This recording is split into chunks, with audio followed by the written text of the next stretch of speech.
안녕하세요. 오늘 이 시간에는 그동안 많은 언론 보도를 통해서 국민을 분노케 했던 나눔의 집 사건을 처음부터 끝까지 무엇이 문제이고 앞으로 무엇을 향해 가야 할 것인지 그 해결책은 어디에 있는지 처음부터 끝까지 파보도록 하겠습니다. 오늘 이 자리에 귀한 두 분이 오셨어요.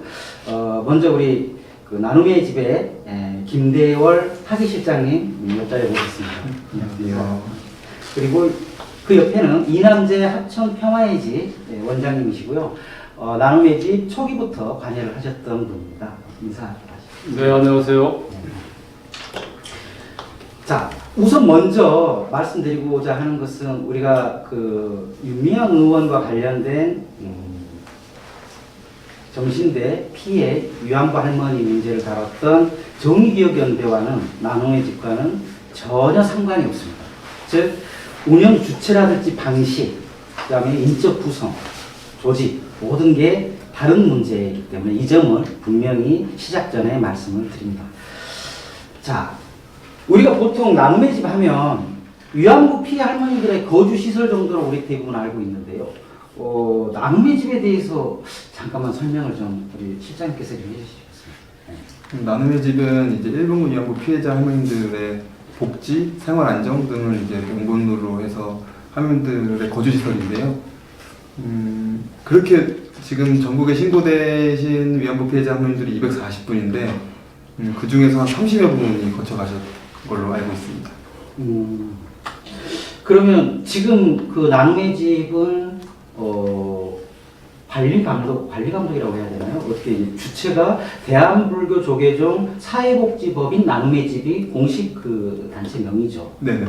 그럼 그 단체에는 시설이 있는 것이죠. 할머니들이 거기서 거주를 하십니까? 생활하시고 숙식을 하십니까? 그러니까 대한불교조계종 나눔의 집이라는 법인이 있고요. 그 법인 산하시설로 무료 양로 시설이 존재합니다. 그 무료 양로 시설에 할머니들이 계시는 거고요.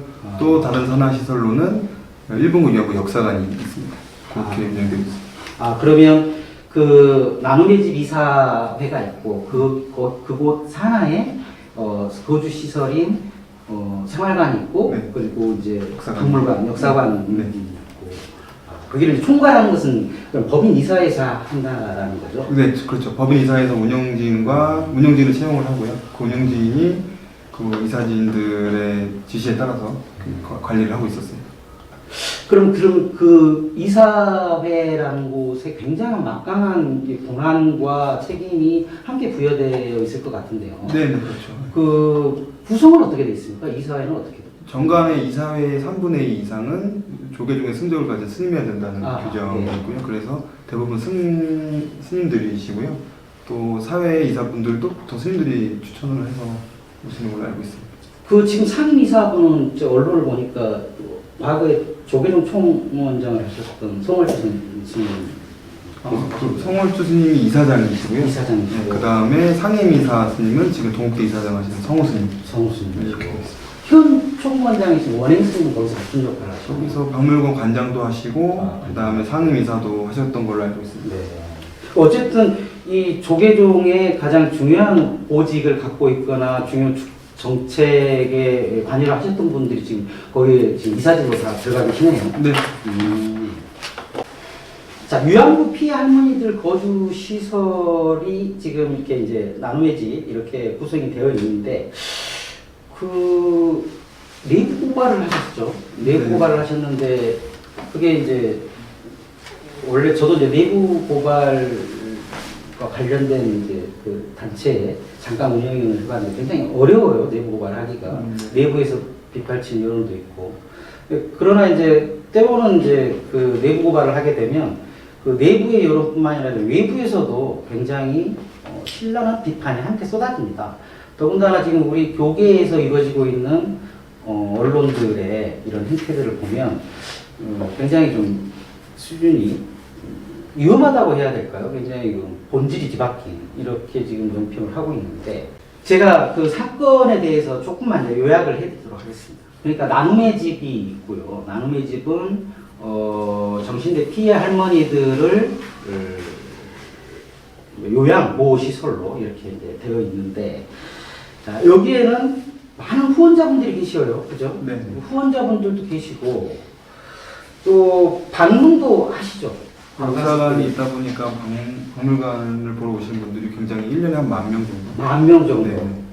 후원하시는 분들도 계시고, 방문객들도 오시면, 또 십시일반, 뭐. 네, 그렇죠. 네. 후원을 하게 되고.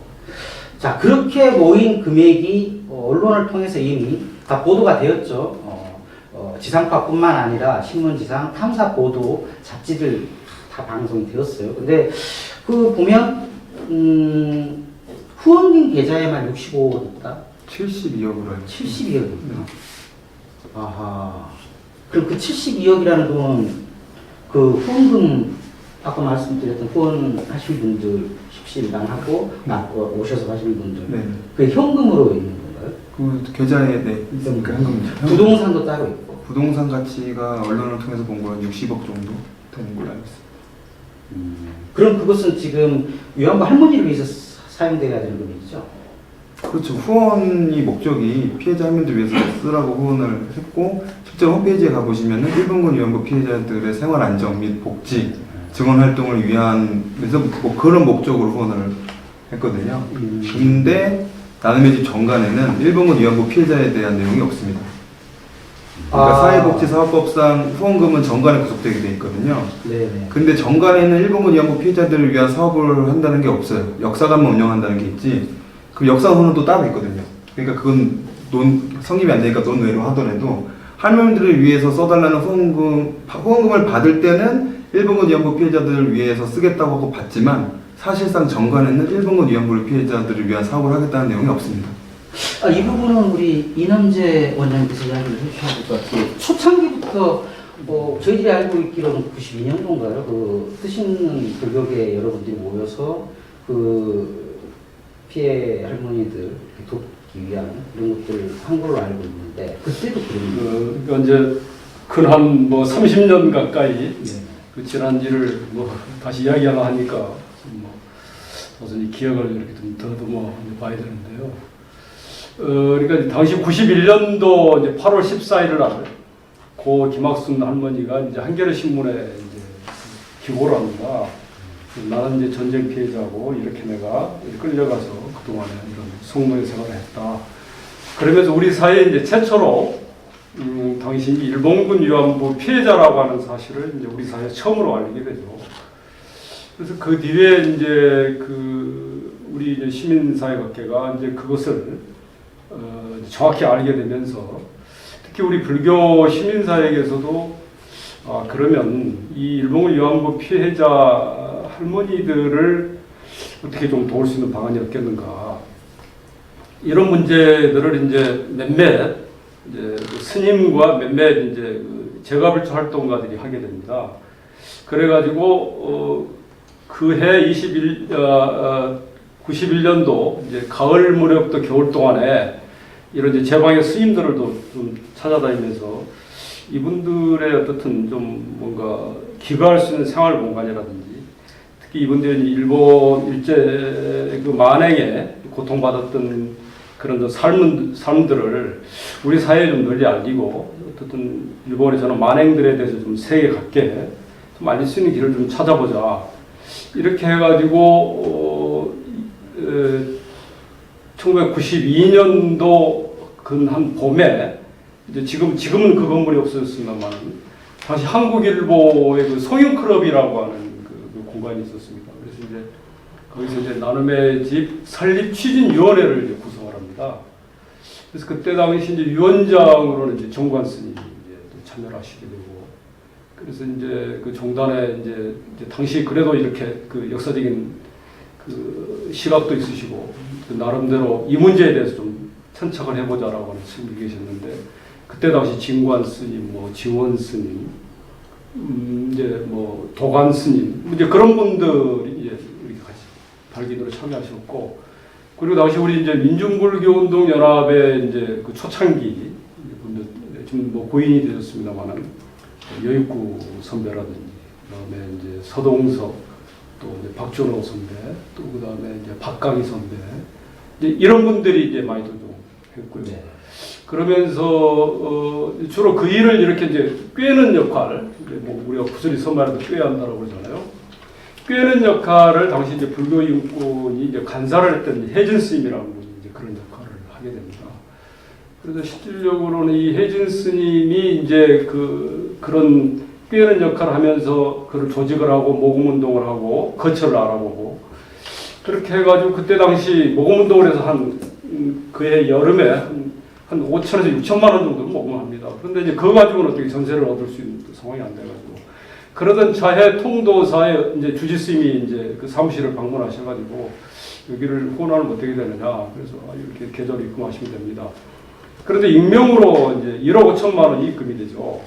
그게 그때 당시 이제 조계종의 종종으로 계셨던 오라 큰 스님께서 익명으로 그 기사를 접하고 이제 기부를 하게 됩니다. 그래서 그 오라 스님이 기증하신 1억 5천, 그 다음에 이제 그 모금했던 한 5천, 6천만 원, 이제 그거를 가지고 마포구 서교동에 있는 이제 단독주택을 이제 방을 한 6칸짜리를. 그 당시 오라 스님은 통도사 방장이셨고요. 당시 예. 종종은 서홍스, 네, 맞습니다. 그 다음에 해양 스님 네, 통도사 방장 스님이시죠. 자, 그 당시에 그러니까 정관을 만들 때 그 위안부 할머니들에 대한 뭐 지원이라든지 그것을 목적 사업으로 정관이 규정을 했었느냐? 당연하죠. 그러니까 이제 그때는 96년도에 이제 사회복지본 대한불교 조계종 나눔의 집이 이제 경기도 광주시를 통해서 이제 경기도로부터 이제 설립 허가를 받았는데 그때만 하더라도 경기도 광주시는 그러니까 우리가 95년도 제가 직접 그 할머니들 5분을 제가 직접 봉고차에 몰고 제가 이제 운전해서 제가 모셔다 드렸거든요. 그때 이제 민간 차량을 가지고. 그런데 그 이후에만 하더라도 경기도 광주시는 혐오시설이라 그래가지고 아주 이걸 이 나눔의 좀 우리나 배관시하고 마치 기피하고 우리가 행정적으로 좀 도와달라고 하면 아주 그거를 전혀 뭐 도와주지 않고 했죠. 그러다가 이제 96년도에 막 가을 무렵인가요. 그때 결국 이제 법인 설립학을 해줬는데 제가 분명하게 그 목적 사업의 1항에 그거를 넣습니다. 그때는 일본군 위안부라는 표현 대신에 정신대 할머니, 피해 할머니들을 위한 요양시설 설치라고 하는 조항을 우리가 절대적 근거로 넣었습니다. 네. 그리고 나서 이제 97년, 98년에도 이 광주시에서 시설 허가를 내주질 않았어요. 혐오시설이라고 그래가지고. 심지어는 그 밑에 그 길 밑에 있는 거기 뭐 주민들도 좀 반대를 했고요. 그런데 이제 95년도 할머니들 저희 겨울에 모셨고 96년도 초에 이수성 총리가 당시 총리가 되셔가지고 오셔가지고 이제 무엇이 필요하냐 이래서 우리 길을 좀 넓혀달라. 그때 이수성 총리가 그때 한 5천여만 원 정도 그때 당시 투입을 해서 이제 길도 이렇게 확장을 하고 알겠습니다. 자, 다시 좀 본론으로 돌아와서 아까 질문했던 거에 대한 건 그거예요. 처음에는 분명히 정신대 피해자 할머니들을 위한 그 시설을 만든다는 것이 목적사항 1항에 있었는데 1조에 이것이 바뀐 게 정관 목적에서 사라져버린 게 2016년입니다. 2016년부터 해가지고 그때가 뭐냐면 2015년도 한일 위안부 합의가 이루어지게 되면서 국민적 관심사가 이루어지면서 그 정대협 그 윤미향 씨 쪽도 그렇지만 이 나눔의 집 쪽도 국민 성금과 후원이 답지하기 시작합니다. 그러니까 그 전까지는 그냥 그럭저럭 불러만 가던 그런 그 자잘한 그 복지법인이었는데 갑자기 돈벼락을 맞은 거죠. 그러니까 이렇게 몰려오는 돈을 갖다가 그 모시고 있는 할머니를 위해서 쓰지 않고 그 시설을 갖다가 대규모로 건립하는 자금을 삼겠다. 그래가지고 그때부터 이제 돈에 좀 이렇게 욕심이 생긴 것 같습니다. 그 보면은 과거에 그 한일 위안부 협상이 있기 이전에는 2000년대 초에는 보통 한 1억에서 한 3억 정도 이렇게 후원금이 있었던 것 같아요. 근데 급수적으로 기하급수적으로 이렇게 2015년 이렇게 17억, 작년 같은 경우 26억까지 이렇게 됐대요. 자, 26억의 작년 한 해 동안 국민들의 성원을 받아서 그 후원금이 나눔의 집 시설로 가는 건 아니죠. 지금 법인 계좌로 가는 거죠. 그거. 근데 시설로 와야 맞는 거죠. 그렇죠. 목적으로 국민들에게 후원을 받을 때는 위안부 할머니들을 위해서 사용을 하겠다라는 목적을 가지고 후원을 받아서 그 후원 계좌는 일단 후원은 그 돈은 다 지금 법인 계좌. 홈페이지에 노출되어 있는 계좌가 다 법인 법인 계좌다 보니까 네. 시설로 와야 될 후원금이 법인으로 가는. 그러면 시설에서 사용해야 할 돈은 그러면 법인에서는 어떻게 줍니까? 그러니까 시설엔 돈이 후원금을 다 법인에서 받으니까 시설에는 후원금이 없잖아요. 그렇죠. 그렇게 되니까 법인 전출금이라 그래서 법인에서 시설로 해마다 돈을 어느 정도 내려보내요. 그럼 그 돈을 가지고 생활을 하는 건데 얼마나 내려보냅니까? 작년 26억 중에서 얼마나 내려보냈어요? 2천만 원에서 5천만 원 2천? 사이 정도가 내려오는데요. 그 나머지 돈은 26억 중에서 2천에서 5천 정도 내려보낸다는 거예요. 작년에 6,400만 원인가 내려온 걸로 알고 있어요. 근데 이렇게 보면 그러면은 1년에 6,400만 원 정도는 할머니한테 쓰는구나 이렇게 생각하시는데 그것도 네. 아닙니다. 그것도 아니에요? 그럼 저희가 법인 전출금에서 할머니한테 직접적으로 쓰인 돈이 얼마인지를 한번 계산을 해봤거든요. 2016년인가 17년인가 제가 자세히 기억은 안 나는데 2016년일 거예요. 아마 2016년에 후원금이 한 10몇 억 정도 들어오는데 전출금이 한 4천만 원 정도 내려옵니다. 시설로. 근데 할머니한테 직접적으로 쓴 돈은 0원이었어요. 그 다음 해가 800만 원 정도? 2019년에 저희가 자꾸 내부에서 목소리를 내니까 한 1,몇백만 원 정도? 이렇게. 26억 중에서 그러니까 가장 그 극히 일부의 돈만 지금 내려가는 거네요. 그러니까 쉽게 말씀드리면 할머니는 생존에 필요한 최소한의 그 서비스 외에는 일체 다른 서비스는 받지 못하셨어요. 그런데 이제 재밌는 게 2010년, 11년도, 12년도, 한 13년도 그때는 월 평균 후원액이 한 2천만 원 정도 이렇게 들어왔습니다. 2010년. 네, 그런데 거기서 월평. 예, 월평균. 네네네. 그런데 2010년도에서 13년 그 사이에는 대략 전출금이 한 5천에서 한 6천 정도 지급이 됐어요. 그래도 거의 한 30%, 40% 네, 그렇죠. 해갔네요. 그런데 이제 2015년, 16년부터 아주 급증을 하게 되죠. 급증을 하는데도 오히려 그때 당시보다도 전출금이 오히려 더 줄어들었어요. 아하. 그래서, 제가 한 말씀 드리고 싶은 건 네네. 전출금과 할머니와의 상관관계가 크게 없어요. 그러니까 전출금이 1억이 오든 10억이 오든 할머니한테 쓰는 돈은 사실은 거의 일정합니다. 뭐 예를 들면 불교신문 구독비보다 할머니한테 쓴 돈이 없어요. 적어요. 불교신문 구독비보다도 적다. 네. 그런 해가 있습니다. 네. 그러니까 전출금이 늘어난다고 해서 할머니한테 쓰인 돈이 늘어났다. 이거는 상관관계가 사실 자, 그러면 그런 문제를 꾸준히 제기를 하셨을 거 아니에요, 내부적으로. 네네. 그런데 이제 그게 받아들이지 않았다는 건가요, 이사진에서 어떻게? 작년 3월부터 문제 제기를 했었는데요. 네. 받아주지 않더라고요. 그래서 월주 스님까지 하루에 2번 영화사에 찾아갈 정도로 네네. 문제가 심각하다. 네. 근데 저희가 이 할머니한테 돈을 쓰지 않는 것도 문제가 심각하지만 그거보다 더 심각한 문제가 할머니에 대한 대우였어요. 예를 들면 침대에 떨어진 할머니를 병원에 못 가게 한다든지 그 낙상사고의 원인이 된 침대를 교체를 못하게 한다든지 근데 할머니를 옷 한 벌, 신발 한 켤레 사주지 않고 뭐 조계종 행사는 제가 10월에 할머니한테 경복궁 모시고 가자고 얘기했는데 그건 추워서 안 됐는데 11월 달에 조계종에 있는 행사에는 야외 3시간 동안 노출돼야 되고 뭐 이런 것들이 계속 반복이 되니까 이건 할머니의 복지를 위해서 남의 집에 있는 건지 남의 집의 목적을 위해서 할머니가 존재하는 건지 이게 너무 헷갈려서 그런 점이 제일 큰 문제고 돈은 사실은 저희한테는 다 나눈 문제였거든요. 그래서 할머니를 온당하게 대우하라는 목적으로 그렇게 영화사를 여주님도 사용하고 했지만 다 목사를 다니고 제안서를 써도 목사를 당했죠. 그러다가 저희가 하도 이렇게 난리를 치니까 화평 스님을 보냈어요. 이사 스님 중에 한 명이 화평 스님을 나누지 보내서 얘기를 했는데 화평 스님 와서 하시는 말씀이 정말 가관이었습니다. 뭐 예를 들면 첫 번째 침대에서 떨어진 할머니를 병원 못 가게 한 거는 사목장 잘못이 아니다.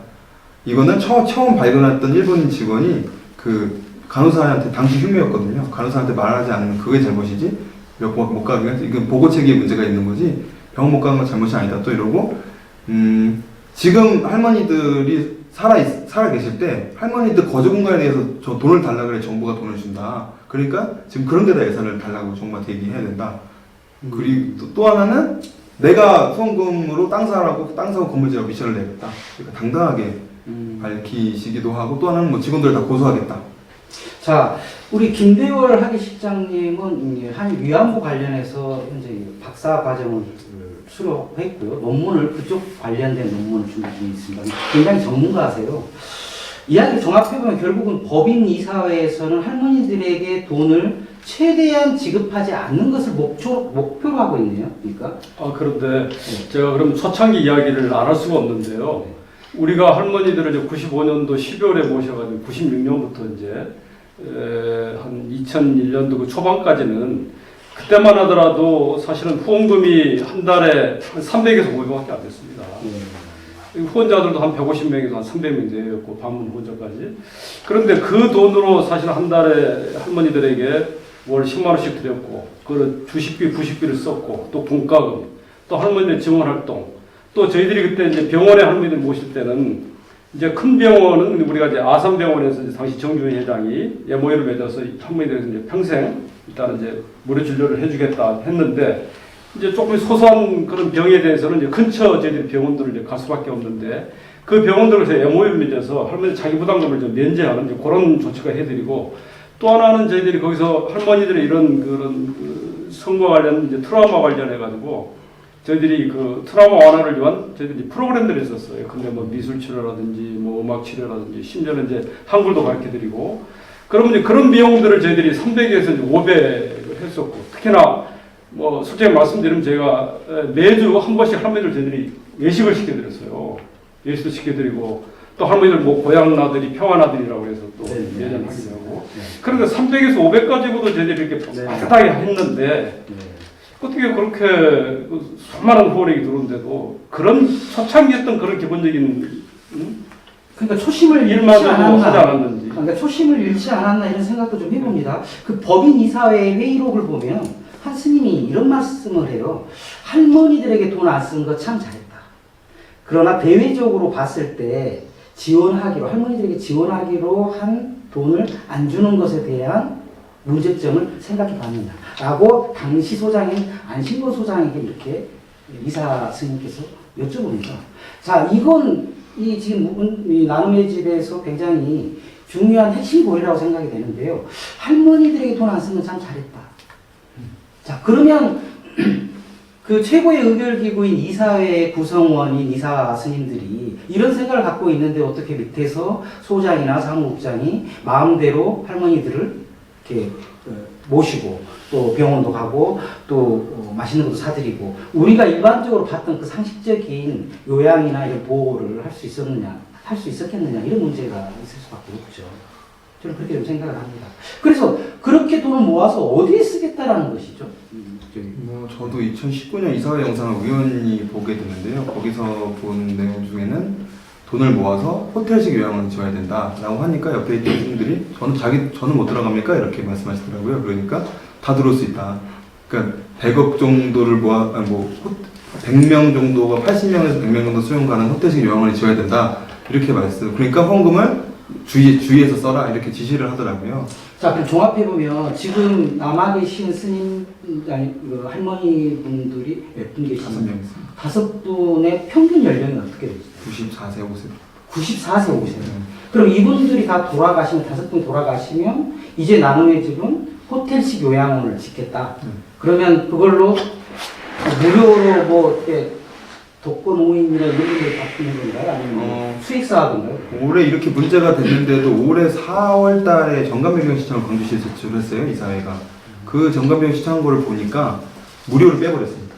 무료를 뺐다. 무료 요양시설 설치해서 무료를 빼서 요양시설 설치로 변경. 수익사업을 하겠다는 거예요. 그렇죠. 예. 자, 그러면 이 돈에 그러니까 70억이 넘는 이 현금과 60억 이상이 되는 부동산, 이 모든 것이 향하는 방향이 결국은 호텔식 노인 복지시설을 건설해서 수익사업을 하겠다. 이게 지금 이사진들의 목표라고 봐야 되겠습니다. 그죠? 그때 이사회에서 얘기하고 5년 전에 지시까지 했는데 이게 언론에 문제가 되니까 뭐 제가 해명은 개인의 의견이었다 이렇게 말씀을 하시는 걸로 알고 있습니다. 그런데 이제 이게 2010년 전까지는 이제 그런 부분들에 대한 이제 1차적인 노력이 없었는데요. 한 2010년도 이제 지나고서 한 12년도 이제 들어서면서 이사회에서 이 무료 그 양육 시설, 특히 이제 할머니들이 이제 연세가 이제 고령이신데 그 사회에 이걸 어떻게 할 것이냐. 그래서 이거를 뭔가 무위탁 돕고 어르신이나 뭐 미혼모나 이렇게 해서 그런 좀 시설로 전환하는 것이 필요하지 않느냐. 그런 논의들이 사실은 2012년, 14년 그때부터 이제 사실 이루어져 왔고요. 그래서 거기에 대한 이제 제반 그 일반 요양원 이제 설립에 대한 좀 플랜을 우리 안신구 소장이 어차피 사회복지 그 자격증도 있으니까 좀 그걸 해봐라 이렇게 지시를 하기도 하죠. 그런데 실질적으로 그것이 좀 심화된 것이 2015년, 16년도 들어서서 이제 성우 스님하고 화평 스님이 이사로 이제 들어오면서 그분 이제 특히 화평 스님은 이제 광진노인복지관 관장도 하고 나름대로 이제 사회복지 전문가라고 하죠. 그분이 이런 이제 노인복지에 대한 전반적인 좀 플랜을 좀 내가 해보겠다. 그래서 그게 좀 더 좀 심화된 측면이 있죠. 그래서 아니 저는 뭐 노인 요양 시설을 이제 그 평균 연령이 94세, 95세 되신 피해 할머니들이 다 이제 돌아가시고 난 다음에 이 문제를 논의도 충분하고 또 과거에 한 10년 이상을 이렇게 사실상 저는 방치라고 보여져요. 법인에서. 근데 그 문제들을 논하기 전에 이렇게 이런 플랜들을 만들어 놓고 이런 것들이 저는 선호가 좀 바뀌지 않았느냐. 우선은 할머니들의 복지에 굉장히 더 신경을 썼어야 하는데도 불구하고 굉장히 하지 않았어요. 예를 들면 얼마 전에 그 시사인에 보니까 이런 이야기도 있더라고요. 그 할머니들을 돌보는 간병인들 있지 않습니까? 간병인들이 2인 1개조로 이렇게 근무를 하는데 지금 보니까 그 간병인들의 비용을 할머니들이 정부에서 나오는 돈을 모아가지고 한데 모아서 그 간병인들을 준다고 하는 거예요.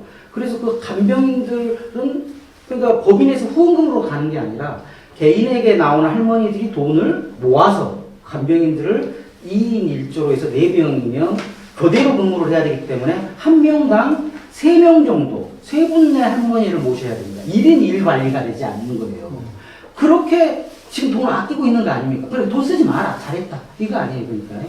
이게 그냥 대표적으로 말씀드리면 할머니가 13분이었을 때도 그런 시스템이 됐고요. 네. 나눔의 집이 후원금이 70억이 있다는데 간호 선생님은 지금까지 단 한 명이었습니다.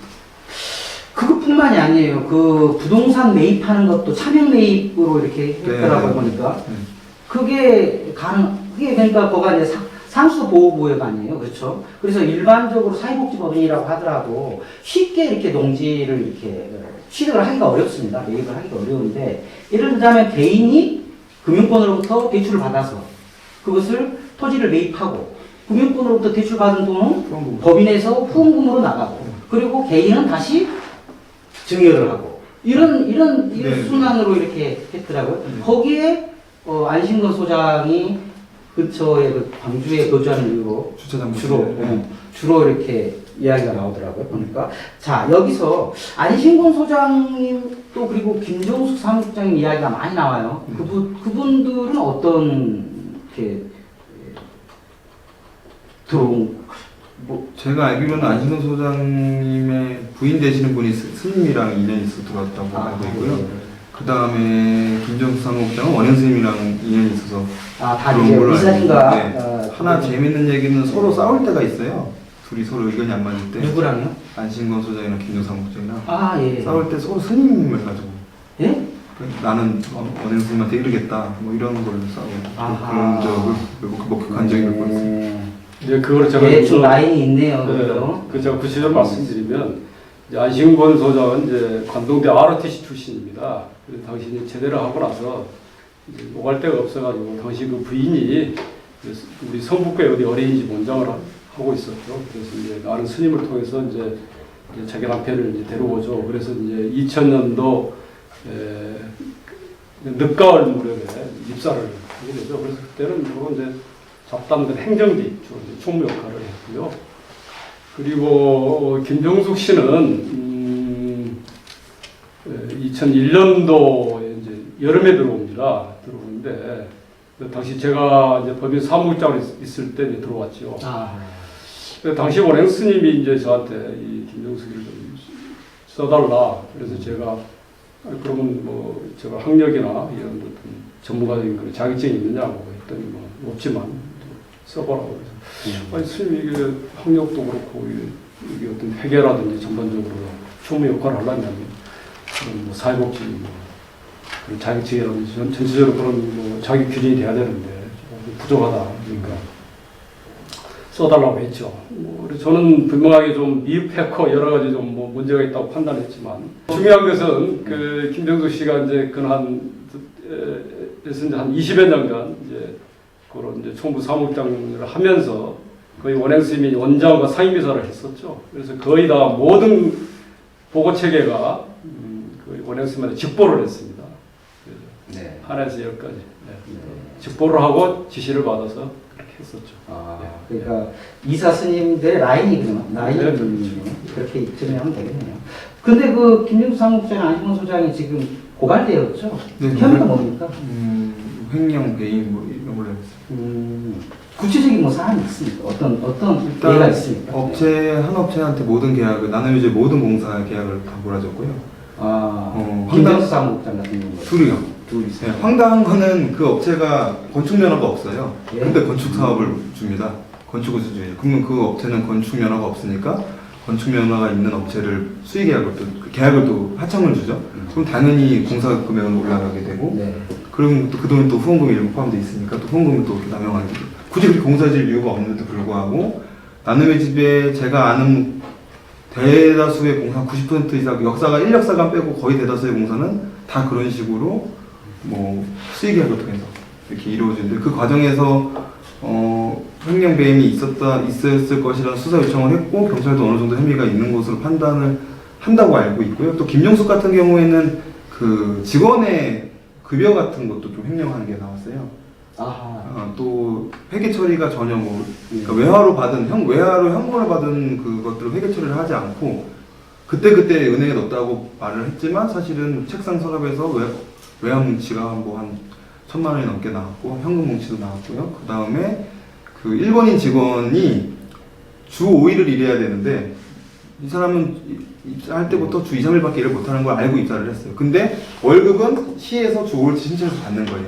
그럼 이 일본인 선생님은 나는 주 2, 3일밖에 일을 못하는데 이 5일치 월급 받을 수 없다. 100만 원만 받고 나머지는 나눔의 집에 기부하고 싶다. 이렇게 하니까 김정수 사무국장이 그럼 내 통장으로 입금을 해라. 그래서 자기 계좌로 받아갔어요.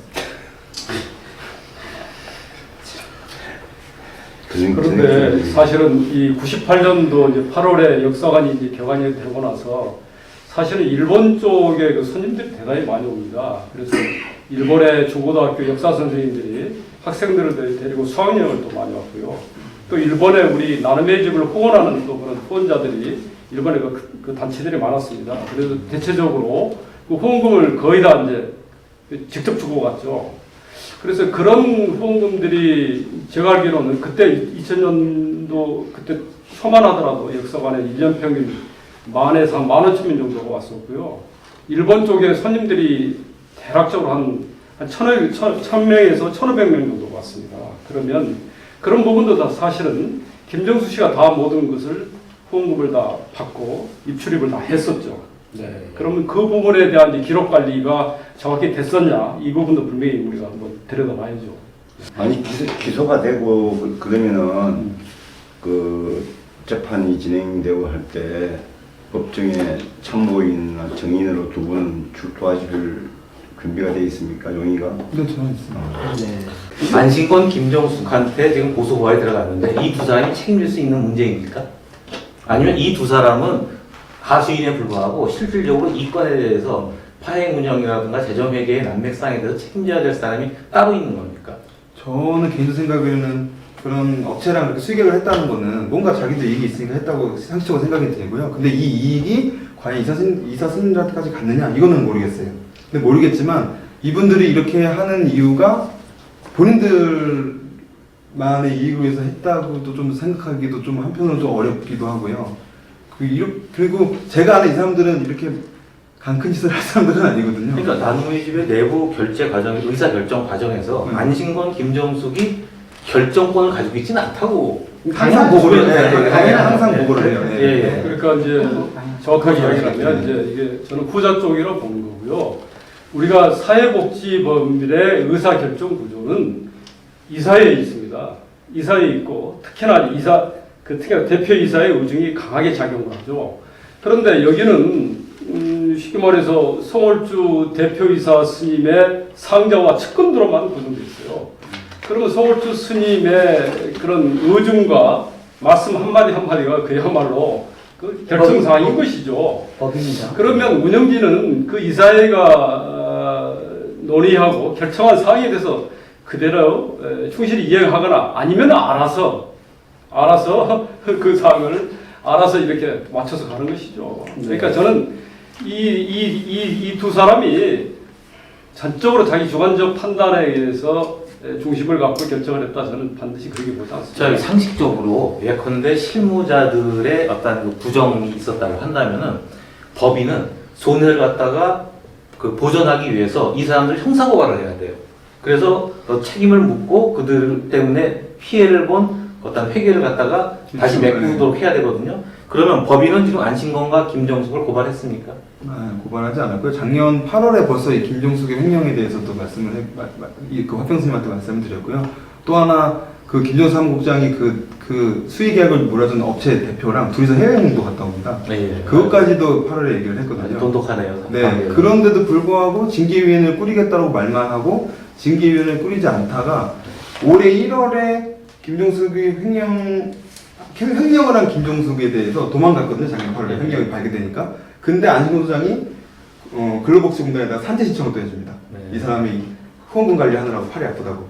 이거를 바꿔서 말하면은 횡령하느라고 팔이 아프게 된 거예요. 그러니까 배후에 있는 진짜 책임자, 결정권자의 지시를 순수하게 이행을 한 측면도 있고 하수인 역할을 하면서 그 가운데서 또 김종숙 사무국장대로 횡령을 했단 말이죠. 예, 그러니까 그분들이 전부 다 책임이 배후에 직접적인 책임이 있는 분들은 말할 것도 없고 그 하수인들까지 합쳐서 경제공동체네 보니까. 그렇군요.